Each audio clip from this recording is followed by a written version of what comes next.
on, guys. So if you notice, I gained 10 pounds. I actually lost 10 pounds. He lost 10. He keeps giving me stuff. We're exchanging pounds.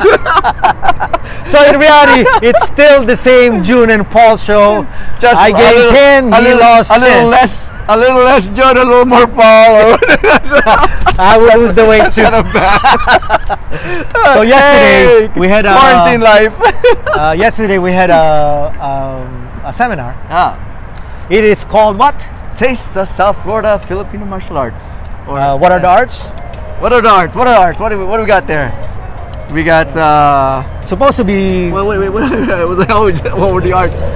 There was a little bit of obviously Balintawak, Heyrosa, Barao, Gat, Serrada, and you know, some Muay Thai, but it didn't end up to Sintukan, you know, a little whatever bit of, you call that. Actually, more like grappling, because I ended up on the floor. More like throwing June on the floor. I was like, man, I forgot what it was like playing like Major Uki like that way. Oh, in reality, my shoulder's still a little sore. I don't know what your excuse is for your shoulder being sore. But anyway, for 2021. So what do we got going on? Another shooting event probably coming up. Shooting. We have GM Bobby Taboada might be coming down for us. Well, that we missed him last year because of the whole situation of the pandemic, but really hoping that we get to bring him down to South Florida this year. So and we're hoping maybe GM Bonchao can fly from Paris. To Paris. You know, that's yes all the way around. Come on down, we're going. Drink muna. What else is going on? What else we got for this year? We're gonna do some fishing.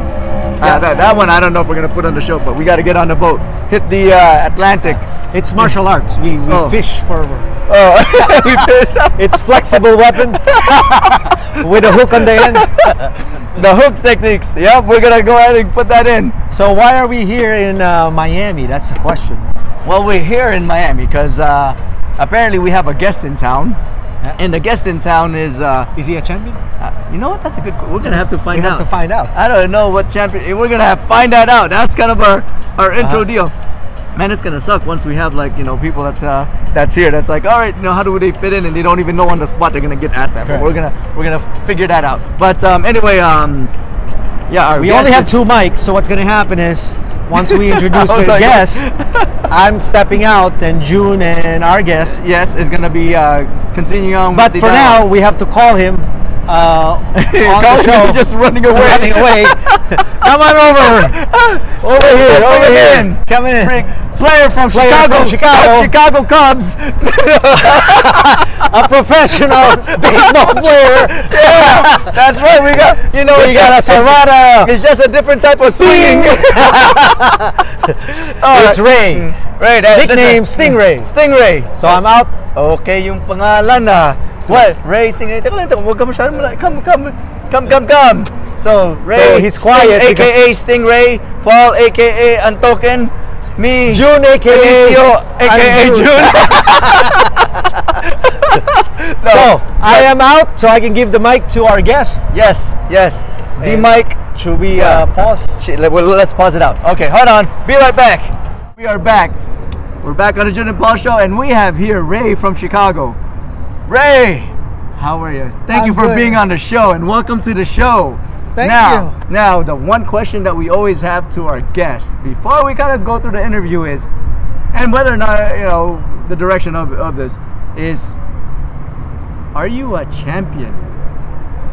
You have to have a mentality of a champion. Well, mentality of a champion, that's a good one. But championships, champion, being a champion, do we have a little bit of a trophy behind there somewhere in our closet, to kind of share about on the journey? Sure. Competed in wrestling, so won some first prize championship, so that's pretty good, right? Oh, I was expecting like different arts or something, but wrestling. When was this? Was best back in the day? Oh, this is back in the days. Back in the days. Yeah, when you were bored and you got no competition, joined the wrestling team. Back in the day. And nowadays, what is it? I guess jiu-jitsu would probably be the thing nowadays for most people. Back then, yeah, I think more jiu-jitsu is nowadays more popular. But hey, know? But hey, most wrestlers they do jiu-jitsu. Well, so. at least on a good note is, check, qualified champion. Now we get to go proceed to the interview. Now, if you guys are wondering, I guess I'm gonna skip to that. Why Paul isn't on the show is because I had to kick him out. I said, hey, I'm doing this interview. I don't want no biased information about what this comes out. Why? Because, actually, why don't you share with us what's the relationship with Paul? He was actually my brother. Oh my! There you go. Now, okay. Well, let's talk about the brother. How many? There's more than just you and Paul. Tell me about the brothers. So how many we're totally 5 brothers total. He's the oldest one. I'm number 4, and my second brother actually live in California. There you go. The third one is in Chicago also, and my younger big brother, I call him, he's also in Chicago. Younger big brother. Yeah, he's a younger than me, man. He actually protects me. So who's so much bigger than you and Paul? I take it, huh? Yes. Oh, I guess it's bigger brother. Now the funny actually, and it's kind of funny because I actually have a student of mine that was out of Tampa, and her husband was a Muay Thai instructor. I mean, a Muay Thai student. And I was having discussions with him, and he was like, hey, I'm into Muay Thai, and I was like, oh, okay, cool. His wife right there is doing FMA, and he was like, yeah, Muay Thai it's very rough, and man, back in the day when I was training. It was very rough. You were getting all kinds of bruises. I was like, yeah, Muay Thai is pretty rough. And I said, actually, the guy that I'm training with, which is Paul, was I was telling him about. I was like, yeah, when we get to the training on that, it gets pretty rough, and he's he really goes at it. And he goes, yeah, and but this was back in Chicago, and this is the husband telling me, and he goes, yeah, they were honey, what was that? The Rosales brothers. And I was like, oh, Rosales brothers. And I was like, yeah, that's Paul. And he's like, no, Rosales brothers up in. I was like, no, Paul is from Chicago. So when the Rosales brothers, that's all of you guys. That's us. Basically, we had a lot of students that we thought, different martial arts, because having 4 brothers, they got into all the different arts. So we kind of just, self knowledge and stuff like that. We kind of shared each other. So here's the question. You guys ever have family tournaments? Oi, magkakapatid! You fight him! Always! Here's the question. Who gets into the fight the most with the big young brother? Everybody gets a piece. For sure, there's always argument. Who got the better? Basically. I guess you guys gotta just watch the film if you can dig it in the history books, huh? Ooh, speaking of history books, this is actually kind of the Rosales brothers. I mean, from what I was talking with Paul, you guys have a lot of different experiences and whatnot. But all of you guys were Serrada. Pretty much all trained Serrada. But from what I know is that you weren't in Serrada in the first place. So I guess really the purpose of this interaction is interviewing you, understanding kind of your journey as a Serrada instructor and how you kind of came about, and share some stories with it, because from what I hear, there's a lot of juicy intimates about like the behind the scenes of being one with the higher ups in the lineage and stuff. But why don't you share with us how did you get into FMA, or was it Serrada first, or? I mean, so back in the days when you're young and stupid, you always get into. I'm old, and I sometimes think I'm just old and stupid. But anyway, that's a whole different thing. Yeah, it's just kids being kids. So I was kind of like just doing my own thing at the time, and whoa, we have a lot of smoke here. I have smoke effect. Okay. So we're just gonna. We're in Miami, and we got smoke effect. We're in Wynwood, and we're gonna share with you kind of our venue here. It's like they've got they're doing a video there.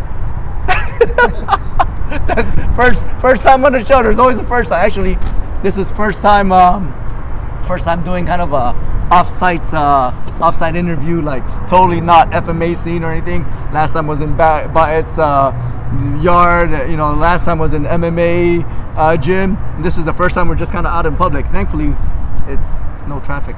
Yeah, and this is good atmosphere. Look at the background. Yeah. They have all this graffiti. Yeah. Look at I mean, it's pretty awesome. Pharaoh King, big dog over there. But yeah, it's actually we're taking the reason why we were in this area, and hopefully you don't mind the smoke, but we could testing, you can still hear us.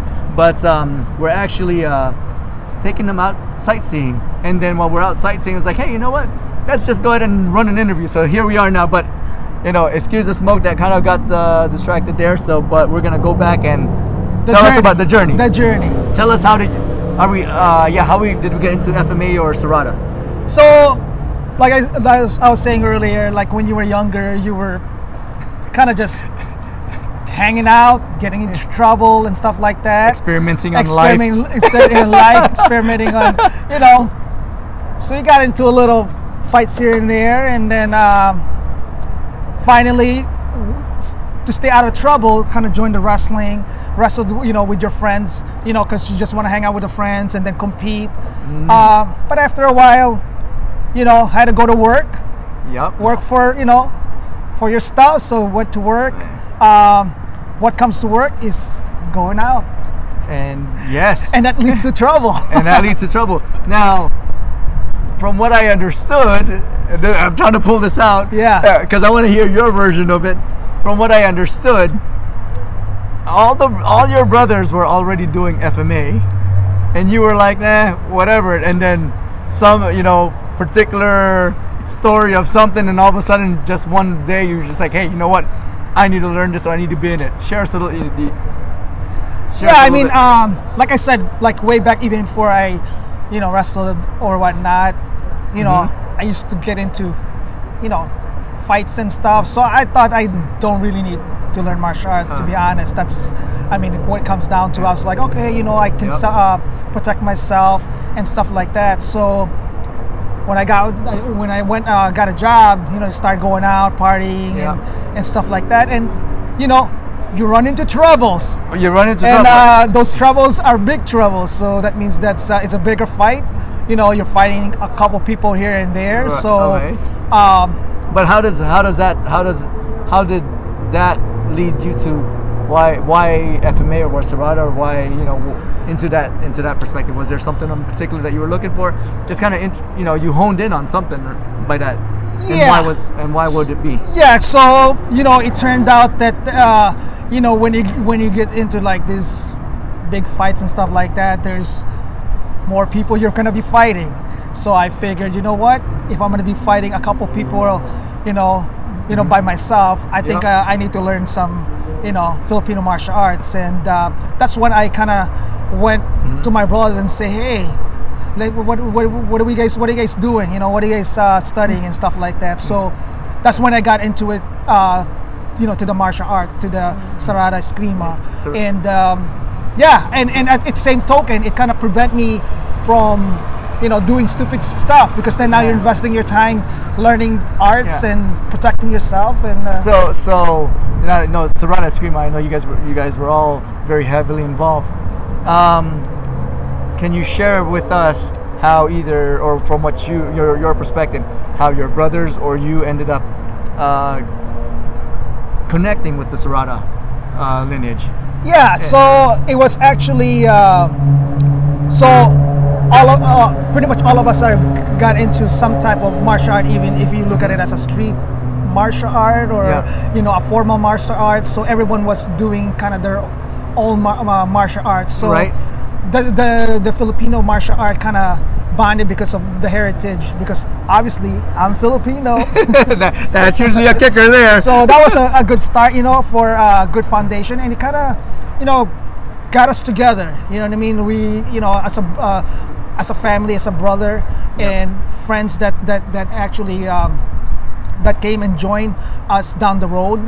So there was a brotherhood in there. No, so and who was your instructor? So we actually, our lineage is basically, it's Tacosa, Serrada, Eskrima, which is our neighbor actually was Jeff Ramos. So he was actually studying under him. And, so at the beginning we were, just training outside. And my brother actually knew him from other martial art, karate and stuff like that. So Right. he kind of knew him, but he didn't know the Filipino. So they kind of connected, and then they started training. And so, you know, we had a good sized driveway. So, you know, all my friends, his friends, my brother's friends, they would come over, and our driveway is basically a workout facility. We could have probably made a gym out of it. It's actually a gym. It's a gym.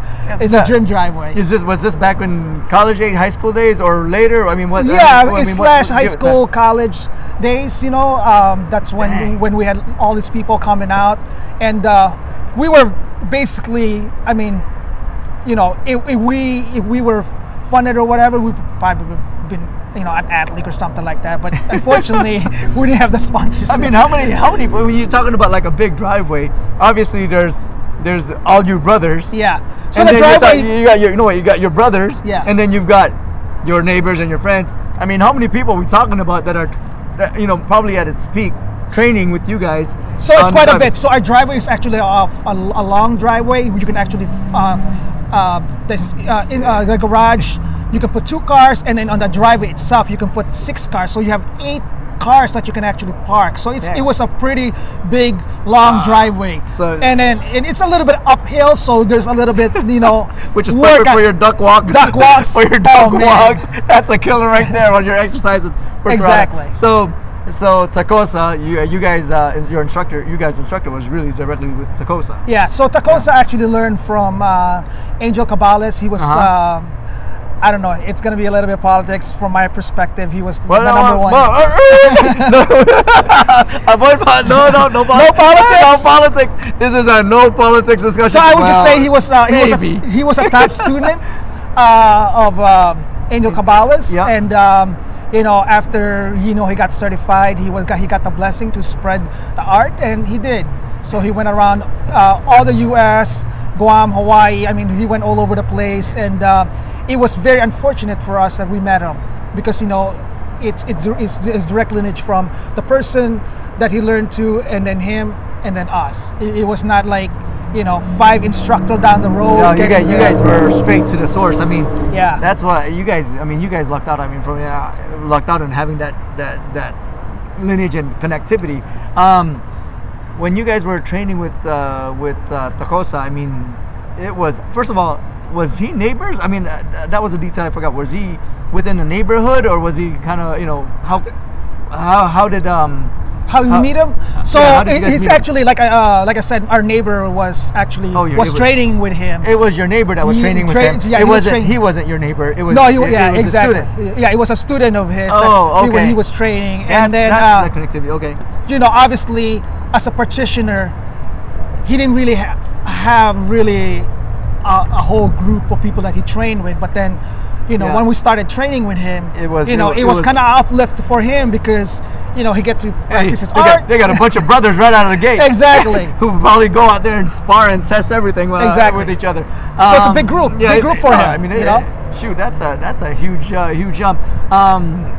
From what I hear, you got to spend some time with Jimmy in terms of like you living with him or traveling with him, or what's the insights on that? So once I got into the training and stuff like that, so we started training and stuff like that, and we, you know, our main function was to basically spread the art and grow our organization. So we dedicated ourselves to myself and a friend of mine, Glenn. We actually dedicated ourselves. We actually moved out here to Florida. That's right. We actually moved out here and actually to try to spread the art of Filipino martial arts. So we got set up here, and when we moved out here, actually, Jimmy. Yeah, he came down with us, and obviously, I didn't know anybody in Florida, and my friend didn't know anybody in Florida, but he had the connection. He had, you know, people that he was training from before. So he kind of reached out to all the groups that wanted to get the, you know, training and stuff like that, and we kind of got set up, and we went to all the different, I would say, neighborhoods, and we started training, you know, different dojos, different. Purely Serrada and really kind of really growing FMA right there. Yes. Now, when you say Florida, is it West Coast Florida or here on East Miami side? We pretty much went everywhere. I mean, because we did a couple seminars here in Miami. We did Fort Lauderdale. So any type of gathering that he was invited to, we would come with him, and then we would show the art, demonstrate the art to all the different, Filipino martial art, which is, I think, it's a good thing. Gathering and spreading the art just in general. I think it's a good thing for the Filipino community. No, I mean, I know you guys were. I mean, obviously I got some behind the scenes, but I got behind the scenes tidbits from Paul and stuff. But on his perspective, so it's interesting to see your insights as well. Now, anything that maybe not the ordinary practitioner would realize or know, maybe in or a story or an experience with Jimmy himself, with Jimmy Tacosa, and being able to have spent all that time with him, not just training, but day to day. Yeah, I mean, what was that like? I mean, what was that like having your instructor there and and that journey? It's a very good experience because everyone has a journey, right? It could be for us, this is a martial arts, so it's a martial arts journey, right? So he had his journey, he had his experience, and just the stories that he would tell us, like when we would be just sitting around or whatever, talking about the old days that he would train with other masters and stuff like that. It was great. I mean, it's enlightening. You know what I mean? Just showing the different art of how it was created and how he got started and stuff like that, and just training with him. I mean, it was a little bit different, and you can see when you traveled around, you see the different art and the way people move are different, and what that story behind it and stuff like that. So it was pretty neat. Yeah. You get the insights in the inner circles, having those kind of dialogues. So now that we're we're decades, years way down since those years, without throwing anybody under the bus or anything under the bus, how would you say Serrada has evolved, or maybe what are some of the things that you see that's happening now that seems to be interesting just within the Serrada community, from where it was then to where it is now? The way I would see it is actually it's kind of stunt the growth. I mean, but then again, I don't know if I'm being biased. I mean, I did leave the scene a little bit. So I mean, after staying here in Florida and trying to grow the organization or the art itself, I kind of decided I need to stay low, and I need to go basically look at the future of myself. So basically outside of martial arts, you basically kind of adjusted that way. Being here in Florida, and you guys really seem to have invested a lot of time into growing and sharing the art here.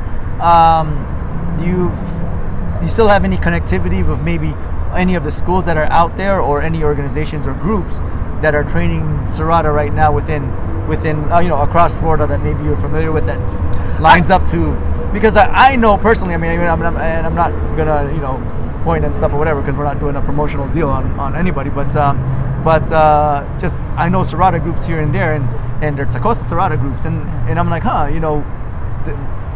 any ideas on maybe who you were connected with before that are still around? So this is not like 1 year or 2 year. This is probably like 10 years. So I mean, there's been people getting promoted and stuff like that. So I'm kind of like out of the scene. So 10 years out of kind of in the circuit. In the circuit. So I don't know who's practicing, who's active and who's not active. But right. No, I mean, it's just interesting because man, you guys went around Florida quite a bit and really shared it out. So it was just because it's always about lineage and connectivity, and I know I've seen the name, I've heard the name, and it's always interesting to find out who's who and who's doing what and here and there. Now, you're an instructor. Yeah, formally, yes. You're an instructor in Tacosa, but you're not teaching. You're not fully out there available. Yeah, and I mean, like I said, after I kind of went a different route for just disengage and stuff like that, I kind of just laid low. I actually got into just doing an arm martial arts versus arm martial arts, right? So meaning that MMA kind of training, so training in boxing, Muay Thai, jiu-jitsu, obviously wrestling. So I got into that. I thought it was just a different different training and stuff like that, but not like 100%. It was just doing it just for something different. Yeah, so still active, but just no. All right. Well, no, I appreciate that, Chairman, because that's really kind of again, the journey of it. So basically, in essence, right, I explored an arm of Filipino martial art, right? Like, suntok, sipa, siko, suod, sumog. I mean, like, all that's an arm martial art. So looking over some of my notes here, tell me about some of your, or full contact stick fighting experience.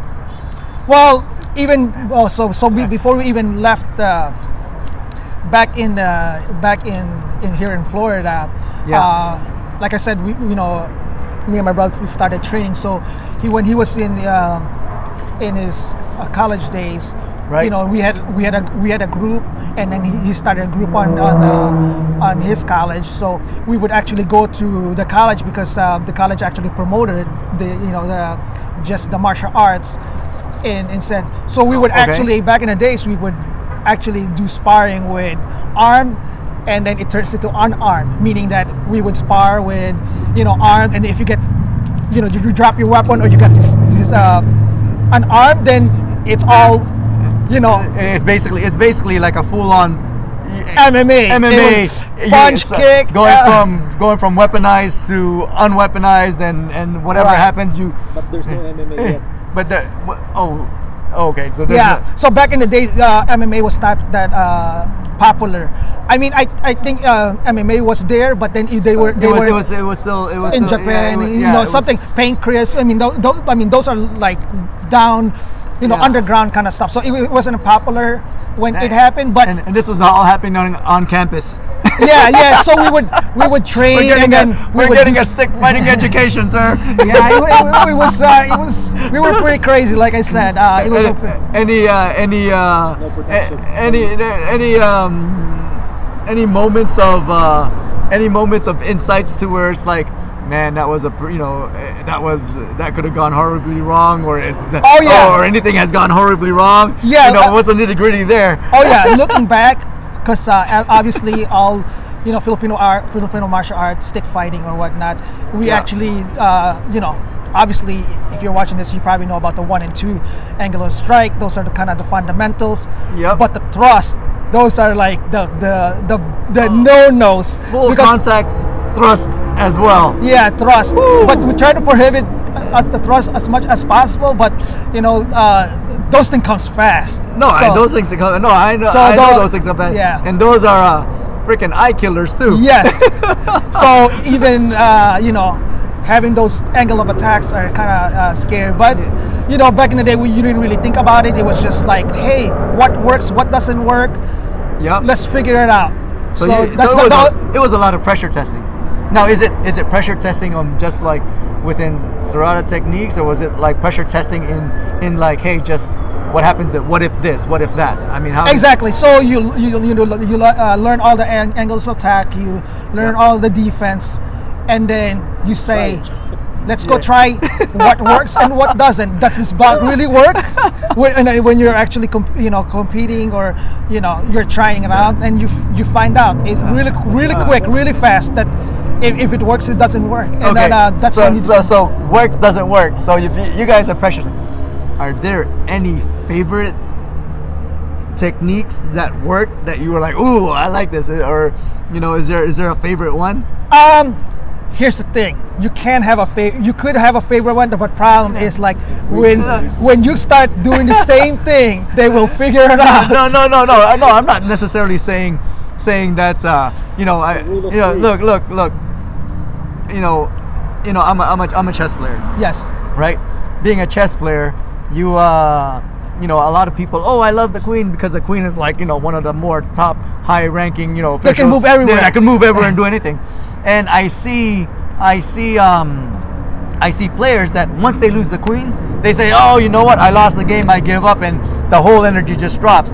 And for me, my clutch was always like, hey, you took my queen, but there you still can win the game. So for me, having that one technique, yeah, I have my favorite piece on the over technique, but doesn't mean that might be the what's gonna win my game. I'm not gonna be able to use it. I'm not gonna be the one just going to use that all the time. But so when I ask you what's your favorite technique that you pressure test and you're like, damn, that's a hell of a technique that works. Is there one that sticks out to your mind? Yes, losing your stick. Once you lose your stick, that's my queen, right? If you look at if you look at it in a thing, it's like when you're engaging, you're doing your strike, you're all in angle stack. But remember, like you kind of said, in some ways, once you lose stick, that was my think about. You think about it like you're losing your queen, and then what do you do then? That's where you get the unarmed suntukan, sipaan, and so on, so on. So that work kind of, that's where I think we kind of figure out that, hey, if you lose your weapon, what do you do next? Can you really transition the movement of the stick fighting to an arm? And I think that's where it clicked me, it realized me, and that's a big turning point for, I think, for me. I don't know, for other martial arts, I think that's the transition between, like, even if you think about all the different. 1 second, I don't know if you guys can hear the background, but all of a sudden we got a bunch of cars that just drove by, and it's I don't know if it's messing up our mic system, which I think it's not, but at the same time I didn't want to lose the storyline, and all of a sudden I was like, I just said it, it's not there. But you were saying that once an unarmed situation happens to where you're disarmed, or are they disarmed? You're disarmed. You get disarmed. You get a lot disarmed. of people get lost. The same thing as your thing we were talking about the queen. Yep. You know, losing your queen. Most people say, "Oh, queen is the most powerful. Stick is the most powerful." Oh, he just disarmed me. What do I do now? Yeah, and they get lost. They get lost. So they freeze up. You're absolutely right. So most, what's kind of what I noticed, that most of them kind of freeze. And that's where you kind of have the transition of, can you really transition the stick movement to empty hand movement, and that's where I think that's the and the funny thing is that's not for being in MMA for almost 2 decades myself. It's kind of tough for a lot of practitioners out there to navigate through that and say, okay, hey, I see kind of how it totally translates right away. I mean, without just a basic saying, hey, this is angle 1 and 2, hey, with the impact weapon, and this is with the angle 1 and 2, but all the other intricacies and details to that. So when you get disarm, and so is there any particular disarm that you like to throw onto somebody, or? I think that works the most is the snake. I think the snake, you can probably do a lot of disarm in any angles. Just timing, precision, and that kind of accuracy. Once you get a hold of that, you're able to disarm. So it's a beautiful. I wonder, and I'm leading here a little bit because I was trying to get us some nice techniques of what he pressure tested and works, and I'm like, oh, he's not giving it to me other than just say, hey, when you get this, which actually though is a really kind of a good point. Hey, you get disarmed, you got to make sure you got backup number. Show the snake. So now we got put on the spot here, and I was going there. You ruined my thunder to show the snake, but yes, since we are now talking about the disarms, and he said the snake is the more common one. We're just gonna go through a little bit of maybe a walkthrough of saying, simplified snake. I mean, I know everybody's seen the snake and stuff or whatever and whatnot, but nobody's seen a snake done on the Jun and Paul show, so we might as well go ahead and get this going too. So stay tuned. But before we go through that, and thank you for the stick, by the way. But we'll do a segment on just a snake. What are any insights that you can share with practitioner nowadays in terms of what do you think about FMA or basically just somebody that was interested into getting into FMA, or a beginner in FMA, or maybe somebody that's already in FMA? What are some things that you would be able to kind of offer as advice to say, regardless of system, regardless of lineage? For me, I think my advice to new person that's coming in and stuff, that you gotta be open-minded, Okay. because all techniques are not made for everybody.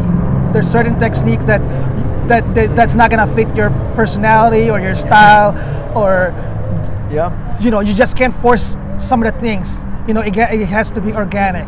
So if you learn that and you keep that in mind, to be open-minded and to learn different techniques that you can apply within yourself, and I think that'd be the key. Okay. All right. No. That's that's hey, this is kind of a open-ended question. Just kind of go and see where it goes. Now, how do you see FMA evolving, or no? How have you seen FMA evolve from where it was before to where it is now?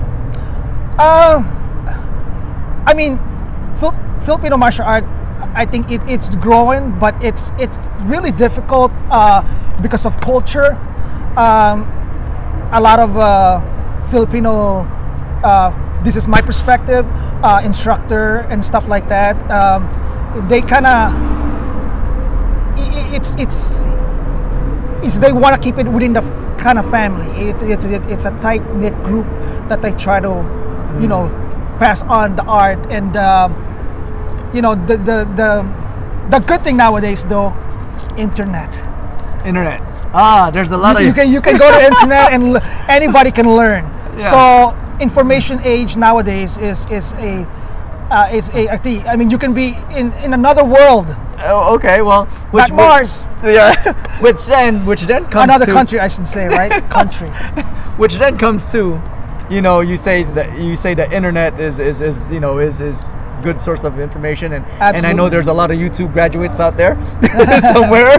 But do you especially with the pandemic, last year 2020, because we're in 2021, a lot of online sessions and stuff or whatever, and that's been going on. That is great point that you're saying right there, right? That's, what do you see the advantages are and disadvantages are of given, or maybe what could be bridged between, because personally I don't want to throw in my personal thoughts, because I want to get yours on that, but on online versus the hands-on aspect of it. So I think it's good to get a perspective when you do it online, but it is different when you actually get trained by another person. I think just us just in general, you get the finer tune when you're actually learning from an instructor, because they can actually correct some of the stuff that you don't see. And I think that's just part of it. I mean, they could put it in tapes, but again, like I said, you got to customize it within you.